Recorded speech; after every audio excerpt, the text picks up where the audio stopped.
Well, fuck it. That's how I feel this morning. I have had my nerve conduction test, and I will say to start with that Dr. Peter Taylor is a very lovely man, and he answered all my questions in medical detail rather than dumbing it down, assuming that I didn't know what he was talking about. So bonus points there for Dr. Peter Taylor.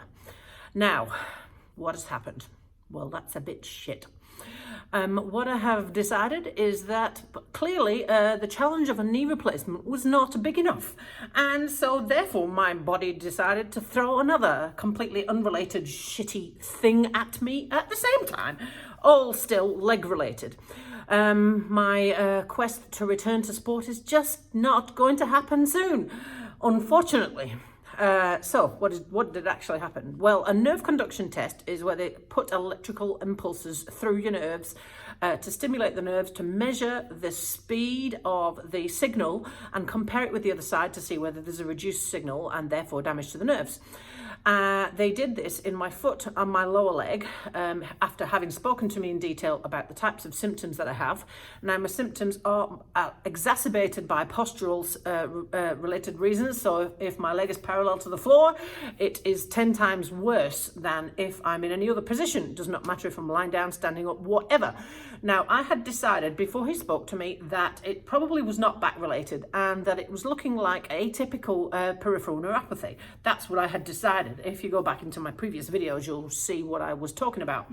I was also looking at the tibial and sural nerves, which is what I mentioned in a previous video, and was trying to figure out whether they were related, and I thought they possibly could be, but it feels to me much more deep in my leg, and sural nerve is the one that goes over the top of your calf. So that's as far as I got, and I gave up with trying to self-diagnose because I decided I might as well just wait for some actual answers. So he put some electrical impulses through my foot and calf and shin in various different places on my foot, measured me, and I've got little marks all over me, measured me to figure out, to find where the actual nerve pathways were, that sort of thing, and then compared it to my right leg, and also did a check in my arms as well to see whether there was any deficiencies there, just in case I did have some mild symptoms that I hadn't noticed.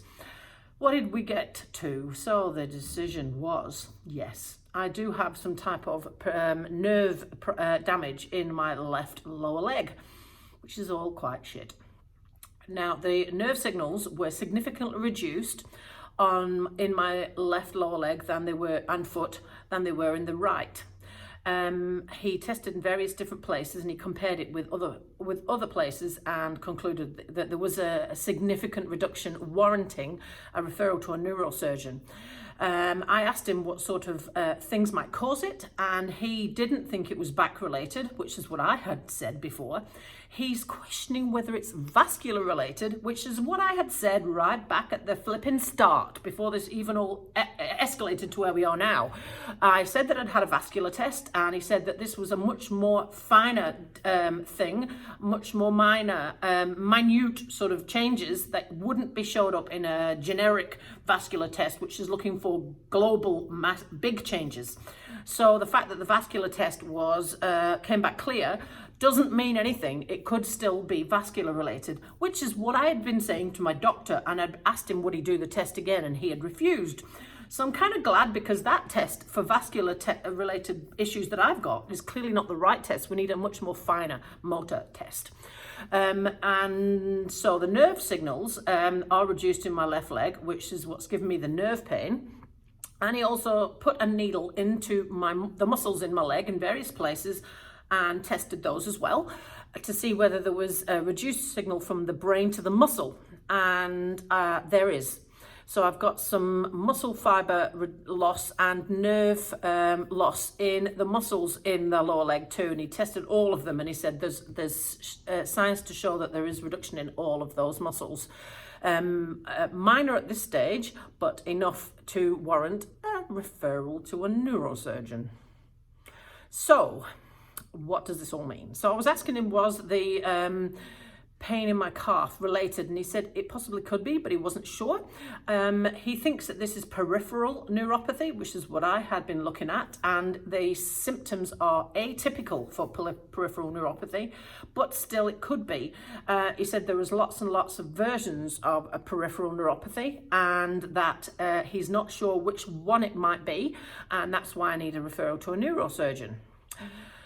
He says that he believes that there is damage to the axons and the myelin sheaths of the nerve fibers, and that is what's causing the problem. What is causing the issue is he's not sure. I asked him, could it be alignment related, connected to my right leg and knee replacement? He said no. I asked him, could it be balance related and muscle overuse in the left leg, because I'm still not balanced strength-wise, and he said probably not. I asked him, could it be pressure from bike shoes and that sort of thing, and he said probably not.